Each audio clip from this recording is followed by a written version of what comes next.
সময় সংলাপে স্বাগত জানাচ্ছি আমি তুষার আব্দুল্লাহ। সময় সংলাপে আজ আমাদের সঙ্গে যোগ দিয়েছেন আলী ইমাম। আলী ইমাম ভাই, আপনাকে স্বাগত সময় সংলাপে। আমি যে বিষয়ে আপনার কাছে জানতে চাই যে এই যে নানা মানে পুরো দেশ তো আপনার ঘুরে দেখা আছে, আপনার শৈশব, ছোটবেলা, বড়বেলা সব, মানে কত নদী দেখেছেন, তাই না? এই নদীর জন্য একটা মায়া তো আপনার মনের মধ্যে তৈরি হয়েছে। যেমন সৈয়দ শামসুল হকের একটি বিখ্যাত কবিতায় আছে যে বাংলাদেশে ১৩০০ নদী প্রবাহিত হয়েছে। আর আমাদের আন্দোলনে, রাজনীতিতে, স্বাধিকারের ব্যাপারে আমরা কিন্তু প্রথম স্লোগান দিয়েছিলাম, তোমার আমার ঠিকানা পদ্মা, মেঘনা, যমুনা। আমার মনে আছে ৭২ সালে বাংলাদেশ সফর করতে এসেছিলেন প্রখ্যাত ঐতিহাসিক নিহার রঞ্জন রায়, যিনি বাঙালির ইতিহাস বইটি লিখেছিলেন। টিএসসি, ছাত্র শিক্ষক কেন্দ্র, তিনি বক্তব্য রাখলেন এবং তিনি স্পষ্ট করে বললেন যে বাঙালিদের ইতিহাস হচ্ছে নদীর তীরে গড়ে ওঠা গঞ্জের ইতিহাস।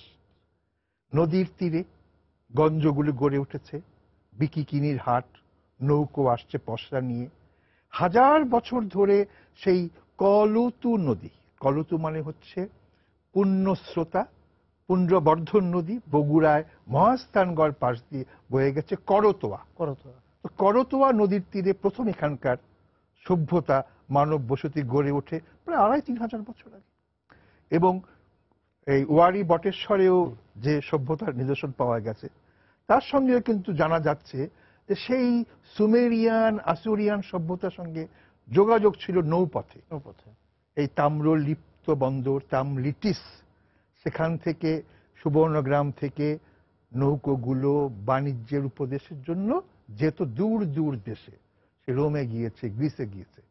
কাজে নদী হচ্ছে আমাদের সভ্যতার মূল ভিত্তি। আর নদীর তীরের মাটি উর্বর হয়, ফসল ভালো ফলে, এবং যে কারণে পৃথিবীর বড় সভ্যতাগুলো গড়েই উঠেছে নদীর তীরে। হোয়াংহো সভ্যতা চীনের, ইউফ্রেটিস, দাজলা, ফোরাতের তীরে গড়ে উঠেছে আসুরিয়ান, সুমেরিয়ান সভ্যতা।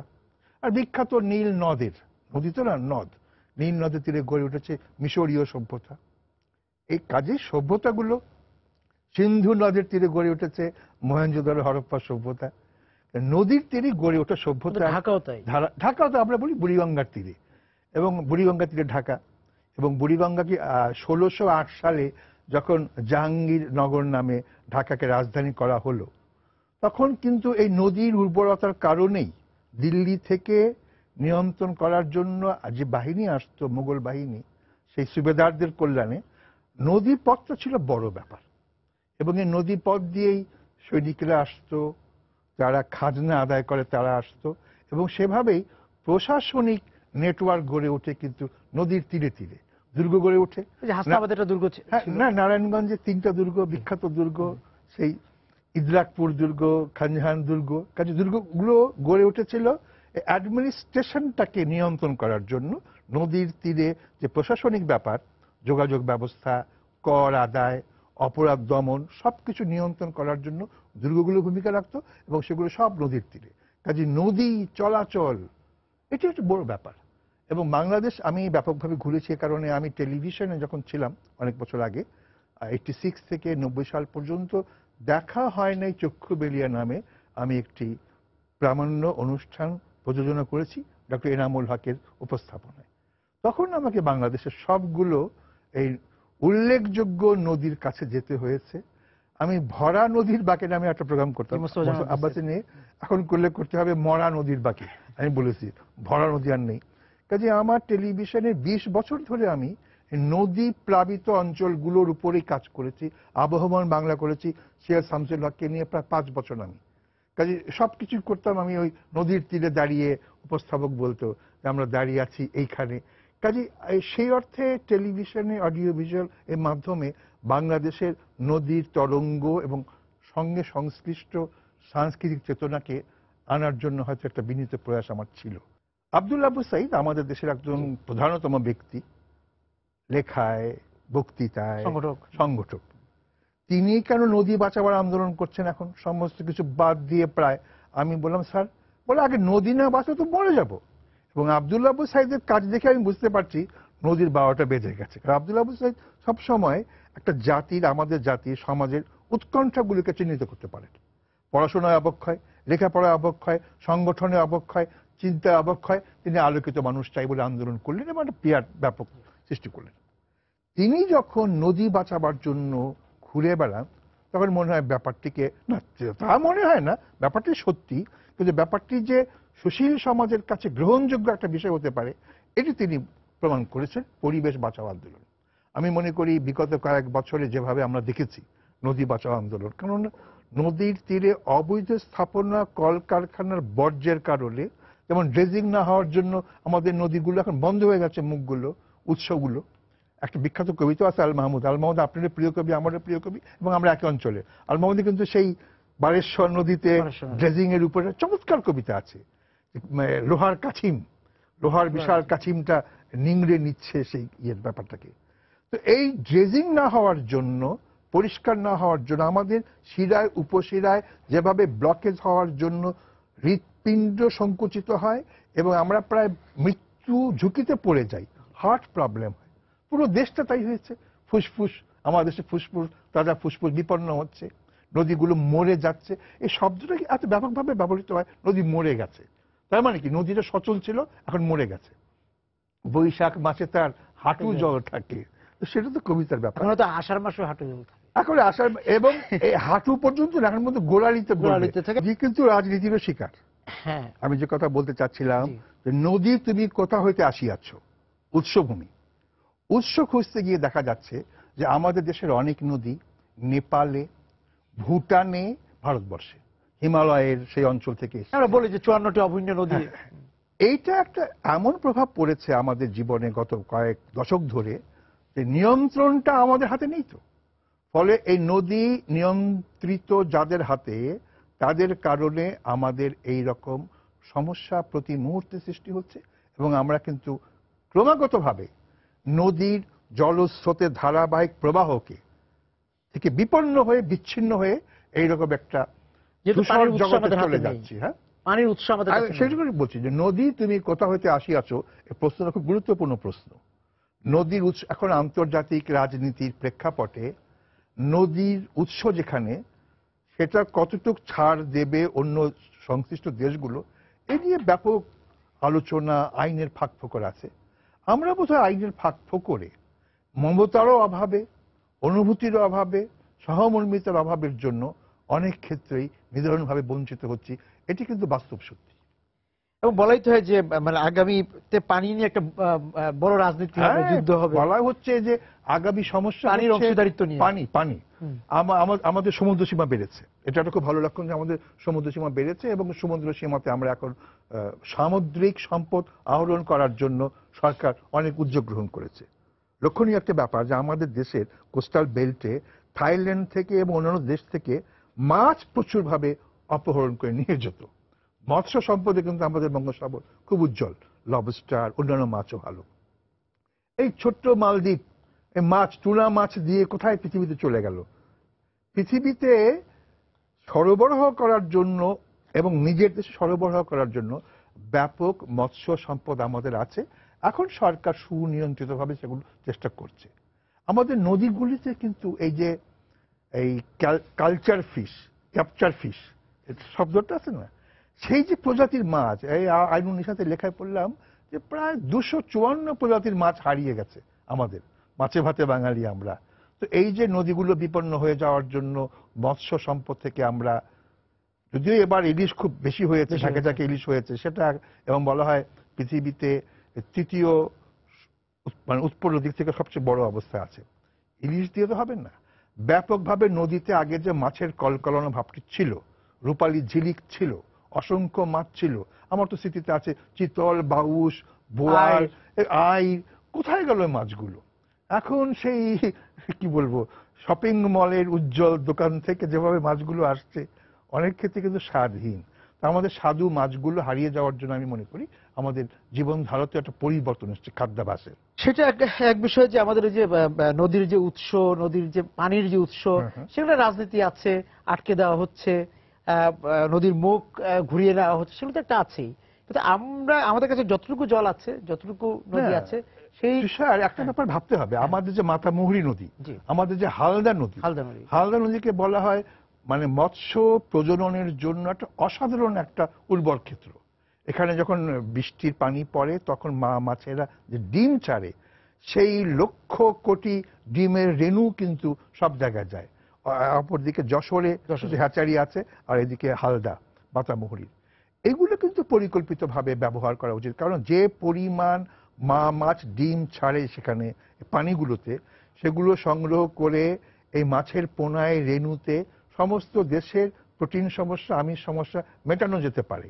তাই কি হচ্ছে, অনেক ক্ষেত্রে অবৈধ স্থাপনকারীরা নানাবিধ কি বলবো, সেই জায়গাটা আপনার কাছে জানতে চাচ্ছিলাম যে এই যে নদী যে আমাদেরকে নদী ব্যবস্থাপনা শব্দটা, নদী যে আমাদেরকে সুন্দর করছে, তা আমরা মানে কেন অসুন্দর হলাম, নদীকে হত্যা করছি আমরা অসুন্দর মানুষগুলো? সেটা হচ্ছে যে সমস্ত ব্যাপারেই আমাদের ভিতরে এক ধরনের মানে কি বলবো আত্মধ্বংসী মনোভাব আছে। যে ঘটনাগুলো, যে জিনিসগুলো আমাদের ক্ষয় করবে, ধ্বংস করবে, সেগুলো সাগ্রহে আমরা নেই। এটা বোধহয় মানুষের একটা উদ্ভট প্রবৃত্তি। আপনি দেখেন, আমরা জানি যে কলকারখানাগুলো বর্জ্য থেকে নদী নষ্ট হয়, তো আমরা কলকারখানাগুলোকে শক্ত করে কেন সংশোধন করা হচ্ছে না? পরিবেশ অধিদপ্তর কেন সেখানে নির্মম হচ্ছে না? এই যে আমাদের দায়বদ্ধতা এতটাই কমে গেছে যে আমরা একেবারে এগুলোকে গুরুত্ব দিচ্ছি না, যে কারণে প্রতি মুহূর্তে নাগরিক বর্জ্য পয়ঃপ্রণালী জিনিসগুলো গিয়ে বুড়িগঙ্গার পানি এতটাই দূষিত, সে স্বচ্ছ স্রোতা কি বলবো পূর্ণ স্রোতা শব্দ যেখানে বলা হতো। আপনি ভাবুন তো দৃশ্যটা, যে কলকল করছে বুড়িগঙ্গা স্বচ্ছ পানি, একেবারে টলটল করছে, অসংখ্য মাছ নদীর তীরে। ঢাকা শহরের অধিবাসীগুলো কি উৎকণ্ঠিত হবে? হবে না। নদীর চমৎকার বাতাসে, তাজা বাতাসে, এখানকার মৎস্য সম্পদে এবং যোগাযোগ ব্যবস্থার কারণে একটা উৎফুল্ল ভাব হবে। থাইল্যান্ডের ব্যাংককের নদী ঘিরে যেভাবে যানবাহনগুলো নিয়ন্ত্রিত হয়, ওদের নদী কেন্দ্রিক যে ঘেরাও, হ্যাঁ, চৌফিয়া নদী, এটাকে ঘিরে আমাদের কিন্তু বুড়িগঙ্গার ঘিরে ঢাকা শহরে ব্যাপক পরিবর্তন আসা যেতে পারত। মানে শুধু ঢাকা কেন, সব জেলাতেই সম্ভব। সব জেলা, প্রতিটি জেলার শহরটা নদীর তীরে। এবং আপনি এই ব্যাপারে একদম নিশ্চিত থাকেন, যদি নদী ব্যবস্থাপনার ক্ষেত্রে সরকারি প্রশাসন উদ্যোগ গ্রহণ করে, অর্থাৎ অবৈধভাবে যারা লিজ নিচ্ছে, ইজারা নিচ্ছে, এই যে হাওর, টাঙ্গুয়ার হাওরের মতন একটা বলা হয় রামসার যে প্রজেক্ট হয়েছিল, রামসার সেই ইউনেস্কোর, সেখানে টাঙ্গুয়ার হাওরকে বলেছিল অসাধারণ একটি ক্ষেত্র। এটাও কিন্তু ভুল ব্যবস্থাপনার জন্য অনেক ক্ষেত্রে বিপন্ন। টাঙ্গুয়ার হাওরের যে জলস্রোতে যে মাছ ব্যাপকভাবে হতে পারত, সেই মাছ দিয়ে যদি নিয়মিতভাবে আমাদের দেশের বিভিন্ন শহরগুলোতে মার্কেটিং হতে, বিপণন ব্যবস্থা হওয়ার কঠিন কিছু না। কিন্তু এসব ব্যাপারটা ভাবেন যে আমাদের দেশে কিন্তু একসময় এই নৌকো করে যেত, তো এখন যানবাহন অনেক প্রচুর হয়েছে, রাস্তাঘাট হয়েছে, কিন্তু আসছে কি, কিন্তু ব্যাপকভাবে আমাদের হাওর, আমাদের বাওর, আমাদের নদীর যে সম্পদ, এটাকে তো কর্ষণ করতে হবে। আমি একটু বিরতিতে যাচ্ছি, ফিরে এসে জানতে চাবো যে এই যে নদী বিপন্ন হয়ে যাওয়া, নদী হারিয়ে যাওয়া, এবং নদী কি সাহিত্য থেকে হারিয়ে যাচ্ছে, এবং এই নামগুলো আমাদের সাহিত্যে, আমাদের কবিতায়, আমাদের গল্পে, উপন্যাসে এসেছে। আমাদের দেশের মতো এত কাব্যিকটা খুব কম আছে। একটা নদীর নাম দুধকুমার, একটা নদীর নাম আন্ধার মানিক। আন্ধার মানিক কেন? রাতের বেলা ফসফরাস জ্বলে, তো অন্ধকারে মানিকের মতো জ্বলে। আর পদ্মা, মেঘনা, তিতাস, তিতাস নাম, তিতাস, সন্ধ্যা, এবং আপনি বলেন যে নদীকে ঘিরে যে সাহিত্য বললেন আপনারা, আমি আপনি কিন্তু একেবারে তিতাস পাড়ের মানুষ, এবং আমাদের গোকর্ণ ঘাটের মালোপাড়ার অদ্বৈত মল্ল বর্বন যে তিতাস একটি নদীর নামে অমর উপাখ্যান রচনা করে গেছে, যে বইটি পড়লে বোঝা যায় নদীর মৃত্যু কিভাবে সভ্যতাকে বিপন্ন করে। বাসন্তী যখন খড়খড়ে বালির উপর দিয়ে আছড়ে আছড়ে যাচ্ছে, বুকটা টলটল করে উঠে। একটা নদীর মৃত্যুতে পুরো জনপদটা বিপন্ন হয়ে গেল, পেশা পরিবর্তন হলো।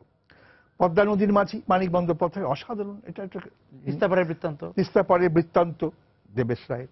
এবং অনেক ভালো বই আছে, শামসুল হকের একটা বই আছে নদীর নাম তিস্তা, নদীকে নিয়ে শামসুদ্দিন আবুল কালামের ভালো বই আছে, কাঁদো নদী কাঁদো বলে সৈয়দ ওয়ালিউল্লাহর বইটি বলছেই কাঁদো নদী কাঁদো। নদী বহুভাবে আমাদের সাহিত্যে এসছে, আমাদের কবিতায়, গল্পে, আমাদের সাহিত্যে এসছে। নদী হচ্ছে সেই বেশিরভাগ লেখা এবং এই যে তখন যারা লিখেছেন, এই হ্যাঁ। যে যাদের কথা বললেন বা আপনিও লিখেছেন, তখন নদীর স্মৃতি না, নদী একদম সঙ্গে ছিল। এখন যারা লিখছেন তারা তো নদীর সেই এখন তো মনে হয় সুবর্ণকাল তারা দেখেনি। যে তারা নদীর তরঙ্গটাই দেখেনি। হুম, গঙ্গা, সমরেশ বসুর যে গঙ্গা পড়লে শরীরের ভিতরে কলকল করে ওঠে পানির ঢেউ, মনে হয় ঝাপটা দিচ্ছে। এখনকার এই প্রজন্ম তো নদী সম্পর্কে সেই স্রোতও দেখেনি, তরঙ্গ দেখেনি, উদ্দামতা দেখেনি, বর্ষার সময় নদী কিভাবে ফুলে উঠে দেখেনি। সেই যে সাহিত্যে এসছে নদীর এই কারণে যে ইমেজগুলো, রবীন্দ্রনাথ এই ছিন্নপত্রে এই কুষ্টিয়া অঞ্চলের প্রতিশরের বিলের নদীগুলোর কথা অপূর্বভাবে লিখেছেন। বৃষ্টি, নদী, ধান ক্ষেত, কুটিরগুলো, বাড়িগুলো, এই মিলিত জীবন। একটা কথা বুঝতে হবে তুষার, যে আমরা কিন্তু হাইড্রোলিক কালচারের অধিবাসী, জলজ সংস্কৃতির অধিবাসী। আমরা বাস করি যেহেতু নদীর ধারে, কাজে পানি নদী একটা বড় ব্যাপার আমাদের সাংস্কৃতিক প্রতিটি অনুপরমাণুতে, চিন্তায়, চেতনায়, আমাদের কল্লোলে, উদ্ভাসনে, উত্তোলিত হওয়ার পেছনে নদীর প্রবাহ রয়েছে। এই যে জলজ সংস্কৃতি, হাইড্রোলিক কালচার, আমাদের গানে যখন নৌকাবাচের গানগুলো হয়, নাও সারিয়া দে, পাল তুলিয়া দে, সলসলাইয়া চলুক রে না মাছ দইরা দিয়া, চলুক মাছ দইরা দিয়া, যে কোনো জীবন, নাগরিক জীবনে থাকি না কেন আমরা, আমাদের বুক কিন্তু উদ্দীপিত হয়ে ওঠে। আপনি ওই যে ভরা নদীর বাঁকে করেছেন, সেখানে তো নদীর একদম নদীর মানে বিভিন্ন অঞ্চলের নদীর স্রোত, ঢেউ এক এক রকম, সুতরাং গানের মানে নদীর কুল নাই, কিনার নাই, ওপারে বেগের ঘটা, কনক বিজুলি, সুরের উঠানামাটাও কিন্তু এক এক রকম। এই যে ভাইটাল গান বলি, ভাটিয়ালি গান বলি। ত্রিপুরার মাণিক্য চন্দ্রের সন্তান শচীন দেব বর্মন রাজকুমারী তো ছিলেন, তিনি এই নদীর প্রভাবে গোকর্ণ ঘাটে আসতেন, ব্রাহ্মণবাড়িয়া আসতেন, কুমিল্লা আসতেন এবং নৌকোর মাঝিদের সাথে গানগুলো শুনতেন। যে কারণে শচীন দেব বর্মনের কণ্ঠে, গানে, সুরে নদীর এই প্রভাব। নিশীতে যাইওরে ফুল বনেরে বকরা, জ্বালায় চান্দেরও বাতি, জেগে রব সারা রাতি গো, আমি কব কথা শিশিরেরও শনে। নদীর তীরের এই মানুষগুলো এতটাই আবেগময়, পৃথিবীতে খুব কম এইরকম উল্লেখযোগ্য গীতিময় আছে তুষার, যে বলছে আমি কথা বলবো শিশিরের সাথে টুপটাপ। এই প্রভাবটা কেন এসছে? এই নদীর কারণে এসছে না? এস.ডি. বর্মন, শচীনদেব বর্মন, কুমার বর্মনের কণ্ঠে এই নদী কিন্তু এমন কল্লোলিত হয়েছে যে বোম্বের মতন একটা, কি বলবো, বাণিজ্য কেন্দ্রিক জায়গাতেও তিনি সুর ছড়িয়ে দিয়েছেন। যে কারণে তার গান এখনো প্রচন্ড রকম ভাবে জনপ্রিয়তার শীর্ষে আছে। কেননা তিনি তিতাসের স্রোতকে, মাঝির গানকে, ভাটিয়ালি সুরকে, নব চেতনা, নতুন আঙ্গিকে নতুন করে উপস্থাপিত করতে পেরেছিলেন। এস.ডি. বর্মনের কাছে কিন্তু আমাদের কৃতজ্ঞ থাকা উচিত। এস.ডি. বর্মন পুরো ভারতবর্ষের সাংগীতিক ক্ষেত্রে তার যে প্রভাব, দাপট, আমাদেরও নদীর তীরে এই আলাউদ্দিন খাঁ আমাদের কুমিল্লার তিতাস পাড়ের নবীনগরের, সে মাইহার চলে গেল, সুর নিয়েই তো গেল। আলাউদ্দিন খাঁর ভাই আয়াত আলী খাঁ ফুলঝুরি, নদীর ব্যাপার এবং মলয়া সঙ্গীত, হ্যাঁ, লব কুশের গান নদীর তীরে কিন্তু সব গড়ে উঠেছে। মনমোহন দত্তের, হ্যাঁ, মনমোহন গান। আমাদের বাংলাদেশের সাংস্কৃতিক চিন্তার ক্ষেত্রে হাসন রাজার গান, শাহ আব্দুল করিমের গান, হাওড়ের অঞ্চলের গান, নদীর গান, পানি, ঢেউ, নদী, বেরিয়ে যাওয়া, জ্যোৎস্নার আলো। এবার শুনলাম টাঙ্গুয়ার হাওড়ে জ্যোৎস্না উৎসব করেছে ওখানকার কর্তৃপক্ষ। করেছে কেন? যে পৃথিবীর বিভিন্ন ট্যুরিস্টদের কাছে বোঝাতে, পর্যটকদের আকর্ষণ করতে। চমৎকার ব্যাপার এটা।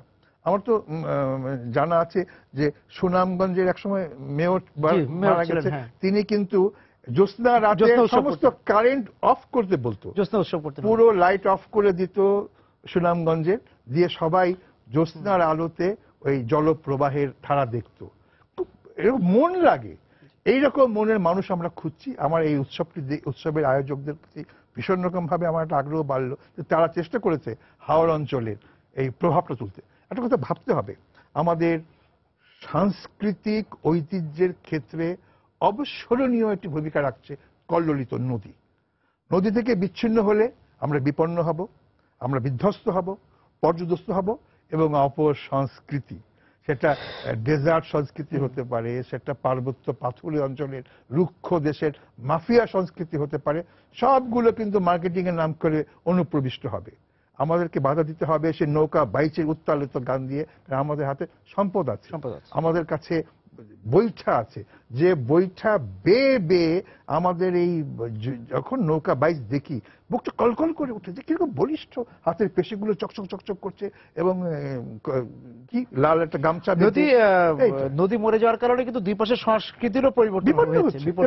আমি যে কথা বলেছি যে নদী মরে যাওয়ার জন্য অপসংস্কৃতিগুলো স্রোতকে ফিরিয়ে আনতে হবে, এই স্রোত ফিরিয়ে আনা এবং এখনকার যে প্রজন্ম, সেই প্রজন্মের কাছে নদীর সঙ্গে পরিচয় করে দেওয়া উপায়টা কি সেটা শুনবো বিরতি। বললেন যে আল মাহমুদ ভাইয়ের ভাষায় যে কচ্ছপ দিয়ে, হ্যাঁ, লোহার কাছিম দিয়ে ড্রেজিং করা হচ্ছে, সেভাবে কিছু স্রোত ফিরিয়ে আনা, গভীরতা ফিরিয়ে আনার চেষ্টা করা হচ্ছে। কোন কোন নদীকে আমি খুব সাম্প্রতিক সময়ে ভৈরব নদকে দেখলাম যে ফিরিয়ে আনা হয়েছে, কুমার নদী নামে একটি নদীকে আবার তার পূর্ব অবস্থা ফিরিয়ে আনা হয়েছে বা আনার চেষ্টা করা হয়েছে, ফিরে আনা হচ্ছে। কিন্তু নদীর প্রতি ভালোবাসা না ফিরলে তো নদী ফিরবে না। নদী কিন্তু খুব অভিমানী। হ্যাঁ, আমার তো মনে আছে মুস্তাফা মনোয়ার একটা ছবি করেছিল, একটি নদীর মৃত্যু, ফারাক্কার সময়ে টপ টপ টপ টপ করে নদীর কাঁদছে, পানিতে পড়ছে, তার উপরে একটা ভিজুয়াল ইমেজ ছিল, একটি নদীর মৃত্যু। মুস্তাফা মনোয়ারের তৈরি করা ডকুমেন্টারি ছবি। তখন ওয়াবদা থেকে আশরাফুদ্দৌলা সাহেব, তখন ওয়াবদার চেয়ারম্যান ছিলেন, তিনি এটা করিয়েছিলেন। আশরাফুদ্দৌলা সাহেব কিন্তু আমাদের দেশের নদীর পানির স্বার্থ রক্ষার ক্ষেত্রে প্রচুর ভূমিকা রেখেছেন, তিনি এই ব্যাপারে কিন্তু একজন বিশেষজ্ঞ। যে কথা বলছিলাম, নদীর সঙ্গে আমাদের স্কুলের ছেলে মেয়েদের আরো ঘনিষ্ঠ হওয়া দরকার। বেশিরভাগ কিন্তু আমাদের গ্রামের স্কুলগুলো প্রায় অনেকটা নদীর তীরে। আমাদের দেশের শিক্ষা কার্যক্রমে কিন্তু মানে আমার মনে হয় সেভাবে নদী এখন কিন্তু হচ্ছে কি ইকোসিস্টেম বোঝানো হচ্ছে ছেলে মেয়েদেরকে। তোমার পরিবেশ এবং প্রতিবেশ যদি বিপন্ন হয়, জীবন বিপন্ন হবে।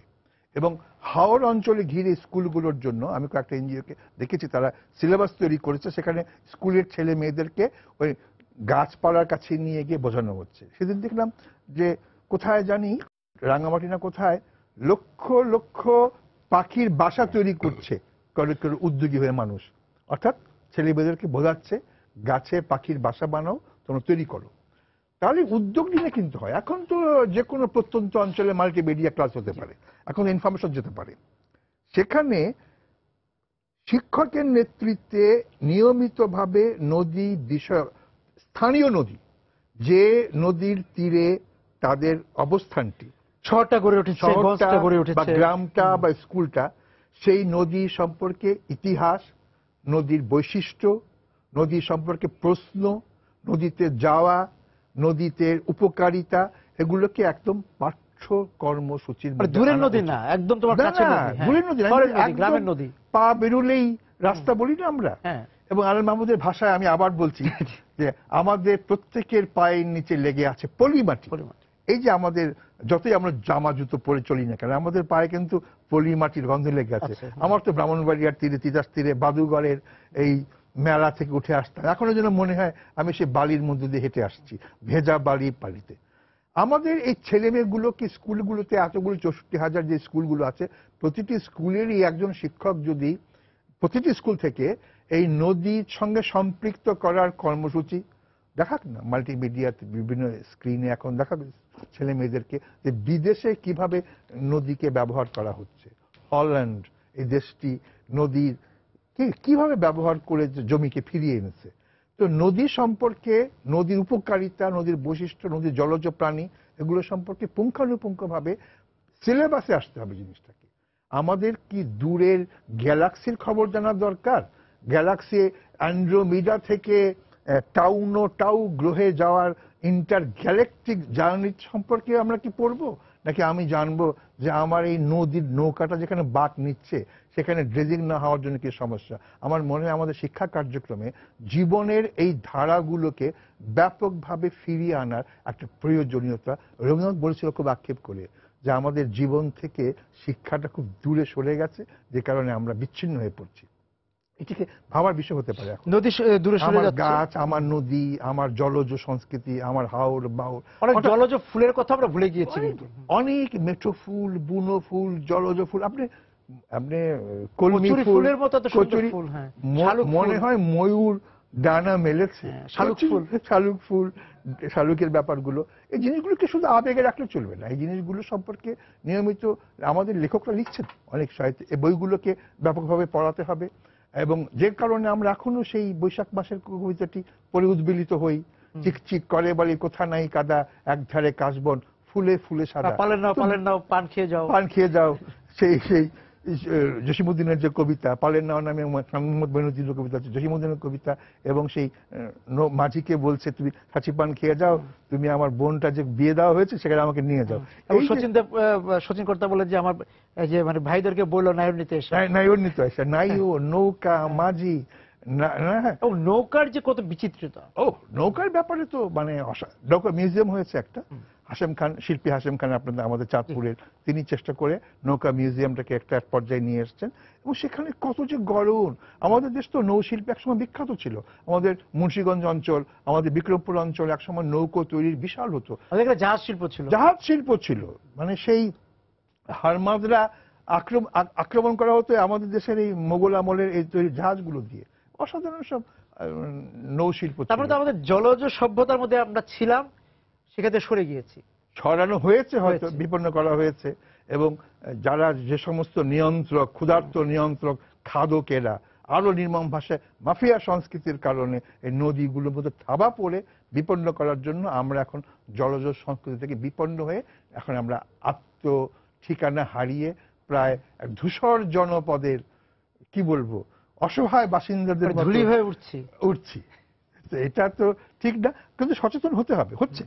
এবং সেখানে রাষ্ট্র একটা ভূমিকা নিতে হবে, সাধারণ মানুষের মানুষের, কারণ স্থানীয় যারা দখল করে তারা কিন্তু খুব সংখ্যালঘু, কিন্তু সাধারণ মানুষ যদি প্রতিবাদ করে, তারা যদি সামনে দাঁড়ায়, নদীর সামনে গিয়ে দাঁড়ায়, আর মনে হয় না যে নদী দখল করা খুব সহজ। যদি আলোকিত মানুষটাই আন্দোলন করে, আব্দুল্লাহ আবু সাইদ ব্যাপকভাবে সমস্ত দেশে বই পড়ার কর্মসূচি করছেন, এখন তিনি নদী বাঁচাও আন্দোলনে নেমে পড়েছেন, তার মতন আরো অনেকেই আছেন চেষ্টা করছেন। স্থানীয় উদ্যোগের দরকার আছে। সবচেয়ে বড় কথা কিন্তু গুরুত্বপূর্ণ স্থানীয়, অর্থাৎ আমার লোকাল প্রবলেম গুলো সলভ করতে পারবো। আমার নদীকে আমি বাঁচাবো, আমার নদীকে, আমার খালকে, আমার বিলকে, আমার হাওরকে, আমার অঞ্চলকে বাঁচাবো, রক্ষা করব। তাহলে কিন্তু জীবনটা নদী আমার, এই কথা সবুজ, নদী আমার, হ্যাঁ আমার। সেই জন্য তো বলা হয়েছিল তোমার পদ্মা মেঘনা যমুনা তোমার আমার ঠিকানা। আমার সেক্ষেত্রে প্রশ্নটা তুলতে হয় যে তাহলে কি আমরা আমাদের ঠিকানা হারাবো কিনা। স্বাধীনতা আন্দোলনের সময়, আমাদের স্বাদেশিকতার সময় এইটা খুব বড় একটা স্লোগান ছিল, তোমার আমার ঠিকানা পদ্মা মেঘনা যমুনা। পদ্মা মেঘনা যমুনা যদি ড্রেজিং এর অভাবে বিপন্ন হয়, ঠিকানা হারিয়ে যাবে, তাহলে তো আমরা রুটলেস হব, উদ্বেস্ত শেকড়হীন হব এবং ভাসমান হয়ে ভাসবো। পৃথিবীতে তখন বিপন্নতা এসে গ্রাস করে আমাদেরকে তছনছ করে ফেলবে। আমরা তো সে গর্বিত জাতির সন্তান, যেখানে 1000 বছর আগে করতোয়ার তীরে দাঁড়িয়ে ফাহিয়েল মন্তব্য করেছিল, এই নদী তো পুণ্যস্রোতা, কলতু পুণ্যবর্ধন সভ্যতা, সেই নদীকে আমরা চাই। আপনাকে অনেক ধন্যবাদ আজকে আমাদের সঙ্গে যোগ দেওয়ার জন্য। দর্শক যারা ছিলেন আজকে সময় সংলাপের সঙ্গে এতক্ষণ এই নদী বিষয়ক আলোচনা, আপনাদেরকে ধন্যবাদ জানিয়ে শেষ করছি আজকের সময় সংলাপ। দেখা হবে আগামী দিন। সবাই সুন্দর থাকুন, নিরাপদে থাকুন।